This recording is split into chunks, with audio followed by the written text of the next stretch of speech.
Assalamualaikum Pak Ustadz. Waalaikumsalam warahmatullahi wabarakatuh. Amin. Assalamualaikum Waalaikumsalam warahmatullahi wabarakatuh. Para pemirsa dan sahabat beriman dimanapun berada, kali ini kami akan membahas satu penyakit yang ini luar biasa menjadi momok dan paling ditakuti oleh kaum wanita. Nah, kadang-kadang seorang ini menderita penyakit ini langsung saja, kanker payudara seperti itu Pak Ustadz. Itu kadang-kadang ada benjolan ya. Benjolan itu pindah-pindah ya, kadang-kadang di payudara, di ketiak dia, dan itu seperti yang pernah kami dengar dari penderitanya itu seperti disayat-sayat seperti itu Pak Ustadz. Nah, kanker payudara penyebabnya sebenarnya apa? Mohon penjelasan Pak Ustadz. Ya, bismillahirrahmanirrahim. Assalamualaikum warahmatullahi wabarakatuh. Waalaikumsalam warahmatullahi wabarakatuh. Min ya rabbal alamin. Alhamdulillah. Penyakit ini memang menjadi momok bagi setiap wanita di dunia, tidak terkecuali juga Indonesia, khususnya daerah-daerah yang emosionalnya tinggi. Oh, ada daerah-daerah yang emosional Pak Ustadz, termasuk orang-orang Asia ini emosionalnya tinggi. Ya, Asia itu tinggi. Jadi kanker payudara ini termasuk zona-zona yang emosinya tinggi. Nah, kenapa bisa muncul kanker payudara tersebut? Kalau kita ngomongin tentang masalah makanan atau daging yang dibakar atau sushi barangkali ya. Sushi. Tahu aja gitu. Iya. Bisa steak juga kan, steak kan gitu, daging yang dibakar. Ya. Macam-macam analisa sebenarnya sampai saat ini belum pernah diketahui juga kanker itu dari mana. Ya. Kemudian ada yang diobati oleh dokter di kemo bisa sembuh, ada yang tidak sembuh, dan yang tidak sembuh itu banyak. Ada penderitanya anak kecil sudah kena kanker. Ya, kanker ini kanker bukan kanker payudara ya, kanker nih. Sudah sejak kecil kena kanker, kemudian yang sudah mulai dewasa kena kanker, kemudian yang sudah nenek-nenek juga mulai kena kanker. Nah, kalau dilihat dari sisi akhlak dan perilaku dari sisi Islam, itu memang bisa menjadi tolok ukur. Jadi la taktab walakal jannah, jangan marah bagimu surga. Itu sebenarnya memang harus dijelaskan ke setiap manusia, khususnya yang muslim ya, karena tahu persis lah hadis itu. Sudah banyak orang yang tahu tapi kemana arahnya nggak ngerti. Tahu hadis itu tapi kemana arahnya nggak ngerti, jadi sekedar hanya hafalan. Nah, di sini saya mencoba untuk memberikan pemahaman bahwa marah itu juga salah satu menjadi penyebab kanker, munculnya kanker. Salah satunya adalah kanker payudara. Nah, marah yang bagaimana yang menyebabkan kanker payudara? Marah yang disimpan, yang akan dikeluarkan, ingin membalas sebenarnya. Jadi kalau mamanya saya marah sama Haji C, nggak cuma diem, tapi ingin membalas sebenarnya. Cuma disimpan, masih disimpan. Jadi inginnya itu membalas. Tidak terlihat itu Pak Ustadz, ingin membalasnya. Nggak terlihat, nggak terlihat. Wajahnya aja kuku seperti itu.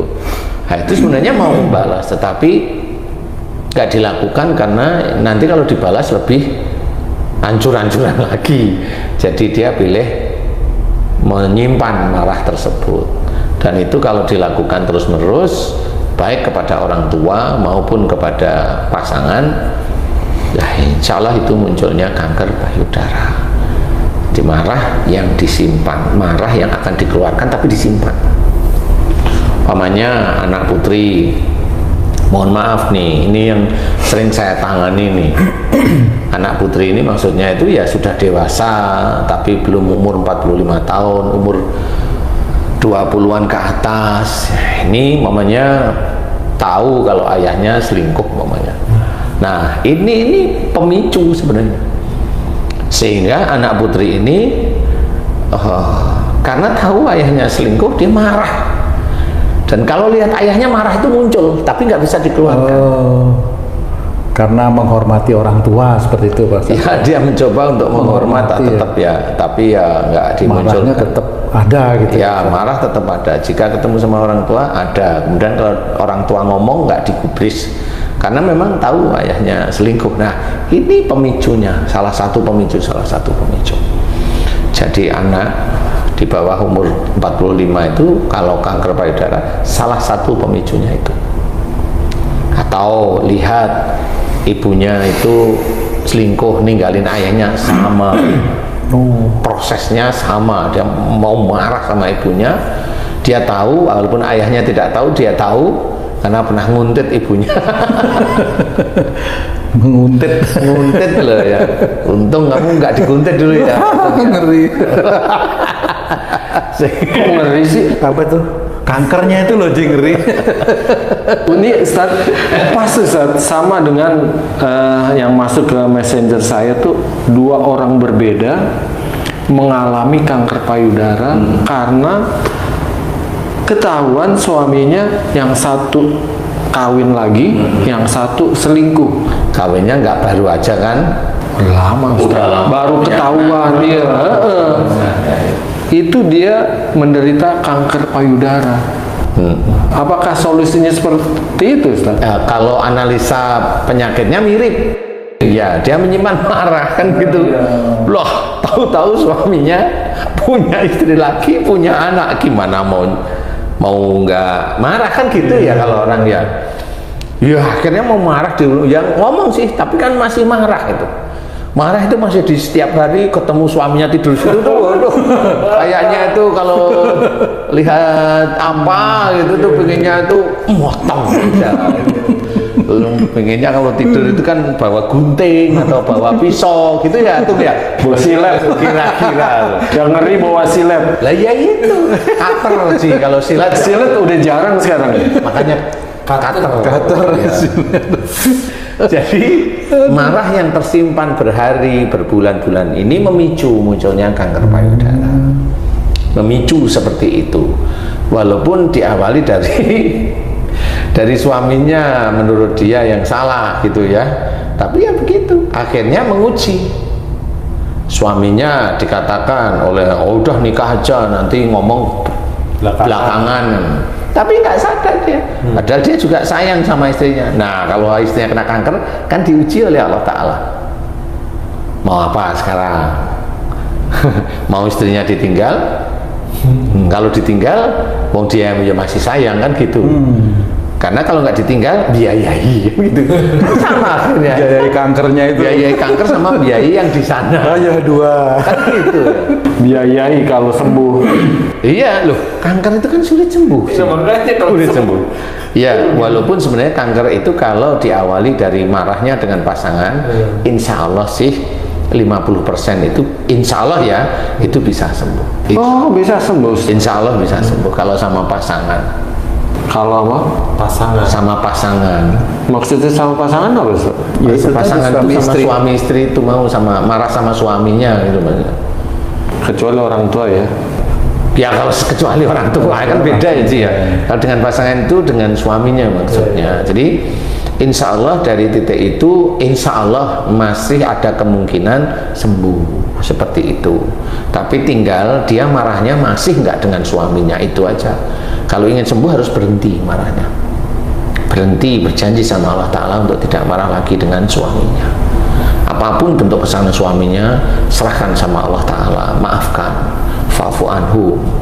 Kemudian wastaghfir lahum, maafkan mereka, doakan kesalahan atau dosa-dosa mereka kepada Allah Ta'ala. Itu yang harus dikerjakan.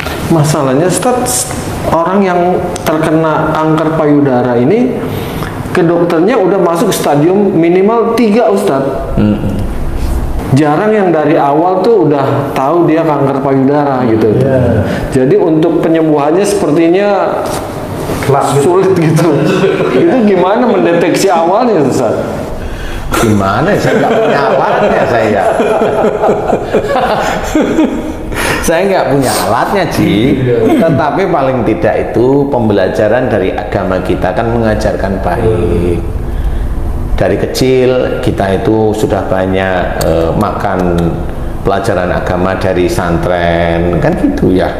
Jadi tidak hanya cuma pelajaran yang ada di otak, tetapi kerjakanlah di setiap saatnya. Karena istilahnya kalau kita mau mengamalkan wadhkurullaha katsiran la'allakum tuflihun, dan banyak-banyaklah mengingat Allah agar kamu beruntung. Dari kalimat mengingat Allah agar beruntung ini kan sebenarnya dalam keseharian apa yang kita kerjakan, dari mulai kita itu mau tidur, bangun tidur, sampai tidur itu selalu mengingat kepada Allah Ta'ala. Mengingat itu ya mengingat ayat-ayat yang ada dalam Quran, mengerjakannya, kemudian mengingat hadis-hadis Nabi yang sahih, mengerjakannya, kan seperti itu. Kemudian mengerjakan sunnah Rasul, itu ingat kepada Allah Ta'ala agar beruntung. Nah, beruntung itu kalimat, kalau orang yang selalu mengingat Allah dalam semua kegiatan sehari-hari, beruntung itu insya Allah menurut saya masuk surga. Itu jadi beruntung itu bukan terus kaya, terus itu bukan beruntung, itu masih diuji lagi. Ya, jadi beruntung ini maksudnya Allah ini masuk surga. Jadi harus ada pelajaran seperti itu, sehingga itu nggak cuma mendetek, sehingga kita dilindungi oleh Allah Ta'ala dari berbagai macam penyakit, dari berbagai macam persoalan-persoalan di dunia, dari berbagai macam persoalan mencari atau mendapatkan harta yang halal, yang thayyib. Dari situlah nanti Allah akan mengatur istilahnya. Jadi kalau gimana caranya mendetek, nggak tahu, saya kan laki sih. benar. Nggak ngerti saya. Lalu pasien saya yang kanker payudara kan ya nggak pernah saya kayak apa sih, kan nggak boleh gitu ya. Cukup saya kena kanker payudara Ustadz, oh ya cukup sudah. Insya Allah kanker payudara itu mengawali sebelum munculnya itu marah yang akan dikeluarkan, tapi dipendam, disimpan, dan itu kalau dilakukan berbulan, bertahun ya muncul insya Allah. Nah, kalau dibilang tumor payudara beda itu? Hampir-hampir mirip lah. Kalau tumor itu benjol, kalau kanker itu langsung menyerang, bentuknya seperti itu kurang lebihnya ya. Tapi bisa aja awalnya tumor terus jadinya nanti kanker, bisa saja seperti itu. Dan memang itu bagi orang-orang yang emosionalnya kuat sulit untuk sembuh. Saya sudah hafal, sulit untuk sembuh. Dia harus memahami bahwa dirinya emosional, itu pahami dulu. Kemudian belajar untuk tobat kepada Allah Ta'ala, untuk tidak marah kepada siapa saja. Ya pada pasangan, kalau mamanya dia itu pejabat, dia kan punya anak buah. Nah, triggernya itu ya di anak buahnya itu sebenarnya. Mungkin maksud Ustaz memahami dia ini emosional, maksudnya memahami dia ini salah gitu Ustaz? Iya. Justru banyak yang nggak mau dibilang salah Ustaz. Lah kan memang seperti itu. Jadi kalau saya amati dari saudara-saudara kita Muslim yang lain-lain itu, dia merasa tidak pernah salah di hadapan Allah Ta'ala. Karena kalau sudah sholat sudah dianggap masuk surga, sudah bacaan Qur'annya bagus sudah dianggap masuk surga. Nggak seperti itu. Oh iya juga ya. Iya. Padahal yang menderita kanker itu juga mungkin ya seperti pasien Pak Ustaz, rajin sholat. Ya rajin sholat, rata-rata rajin sholat, berjilbab dan sebagainya, rajin pengajian, mencoba untuk puasa Senin Kamis banyak sebenarnya. Dia marah sama pasangannya dianggap nggak salah, karena apa, wajar dong marah gitu kan? Kan ya, istrinya kan ya. Gitu kan gitu. Apalagi kalau nyuruh nggak pakai marah, nggak merasa bersalah lagi itu sih. Ya benar nggak sih? Iya. Hanya cuma gitu kan. Wow, yang disuruh yang bingung kan. Wah ini kalau nggak saya kerjain ditinggal nih aku. Jadi intinya adalah jangan marah beneran ya, khususnya bagi mbak-mbak dan ibu-ibu. Pemicu itu macam-macam. Pemicu itulah sebenarnya ujian bagi kita. Kalau orang tuanya ada yang selingkuh, kalau orang tuanya ada salah, ada melakukan dosa, maafkan saja. Kita sebagai anak memaafkan, seperti itu. Jangan sampai kita marah, benci, dendam. Ada juga beda, ada yang ayahnya itu hobinya kawin, nah itu kan dia pancing juga, nggak sekali dua kali. Kalau sekali dia maafin, nggak taunya kawin aja, kan marah lama-lama. Nah itu kenapa ya, bapaknya sendiri yang nanti kalau anaknya yang kena kanker payudara itu kanker nggak bisa sembuh, akhirnya meninggal, bapaknya itu besok bertanggung jawab terhadap kematian anaknya.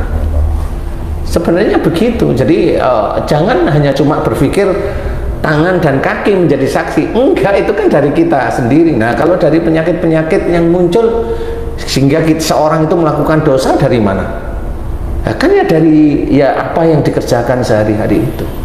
Ketemu dengan siapa? Pokoknya kamu seneng sama Haji C. Nah, jangan umpama. Udah nolak duluan. Laki sama laki. Loh, kan ada yang laki sama laki seneng, Ji. Itu kan namanya laki. Jadi umpama gitu ya, nanti bertanggung jawab di situ. Memang dia di dunia happy gitu loh, tetapi di akhirat nggak bisa, namanya happy itu nggak bisa. Jadi harus bertanggung jawab, semua harus dipertanggungjawabkan. Makanya kita harus hati-hati menjalankan kehidupan beragama Islam, bersyariat Islam, mencoba ada di dalam sunnah Rasulullah, di jalan Allah. Harus hati-hati dari mulai cara bicara, melihat, mendengar, berpikir, itu juga harus hati-hati. Yang jelas semua titipan kepandaian dari Allah Ta'ala tentang Islam di diri kita itu adalah alat untuk menjadikan kita lebih berhati-hati di dalam mengerjakan kehidupan sehari-hari di dunia, sehingga dengan orang lain tidak gampang merendahkan, tidak gampang meremehkan, walaupun itu anak kita. Tidak perlu kamu itu tahu apa.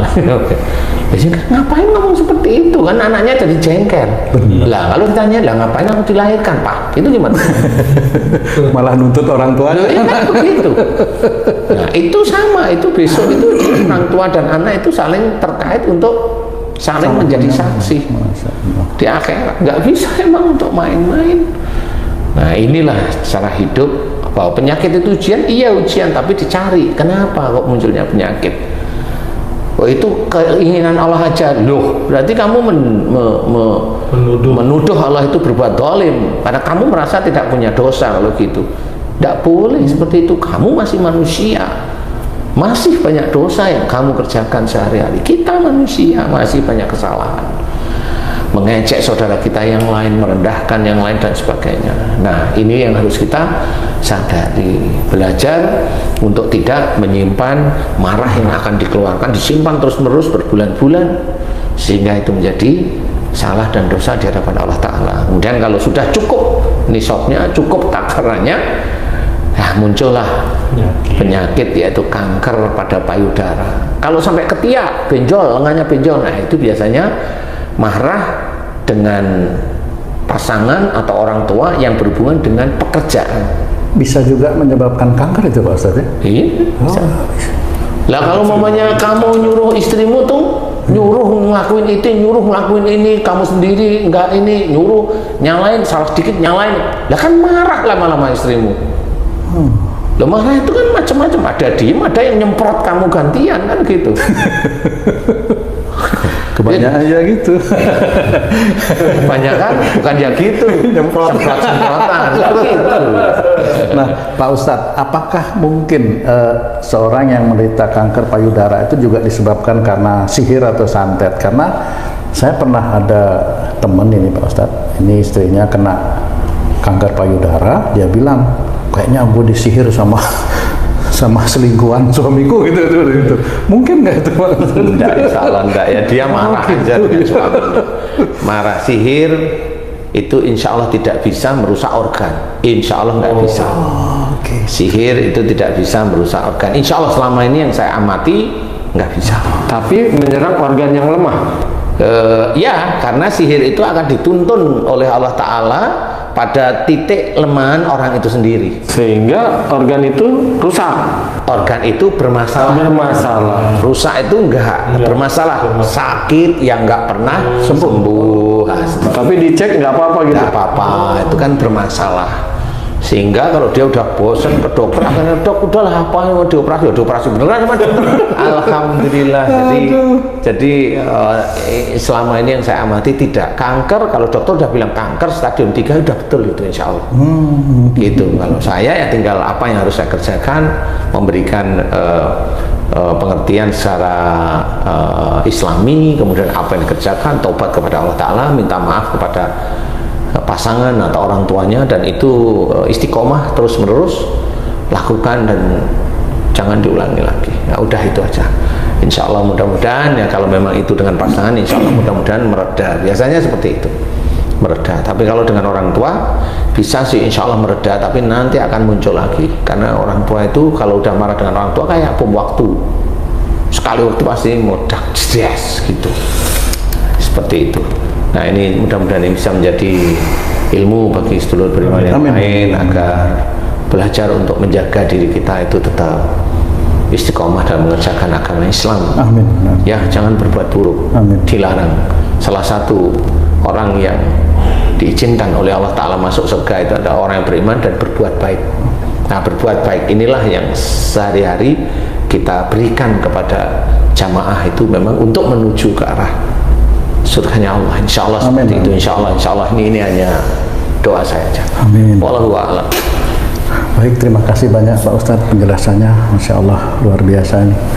Para pemirsa dan sahabat beriman dimanapun berada, demikian tadi penjelasan yang telah disampaikan oleh guru kita semua, Pak Ustadz Danu, mengenai satu penyakit yang cukup mengerikan, ya, kanker payudara.